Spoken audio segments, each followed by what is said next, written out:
আমি আপনাকে বলছি এই পৃথিবী অনেক কঠিন। এই পৃথিবীর মানুষ আপনার লাশ রেখে বিয়ে খাবে। আপনি দেখেন নাই, রিসেন্টলি দেখেন নাই?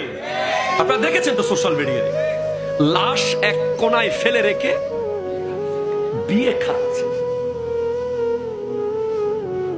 বিয়ের গিফট দিচ্ছে, জামাই আর বউ ছবি তুলছে, হাসতেছে, কোনায় লাশ পড়ে আছে মেয়ের বাবার।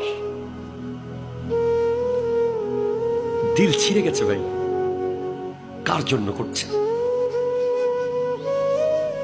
কার জন্য করেন? কোন অসুবিধা নেই। ওয়ানফিক আলা ইয়ালিকা মিন তাওলিক, নবীজি বলেছেন পরিবারের জন্য যথাসাধ্য খরচ করো, এগুলো সাদাকা। বাট আপনি কখনো, আমি জাইনুল আবেদিনের কথাগুলো আপনার করা মনে হতে পারে, কখনো আপনি আশা করবেন না যে জীবিত অবস্থায় কেউ আপনাকে বাবা দেবে অথবা মরার পরে কেউ আপনাকে বড় আদর করে রাখবে। এই আশা আপনি করিয়েন না, নিজেরটা নিজে করে যান। ঠিক কিনা কথা বলেন?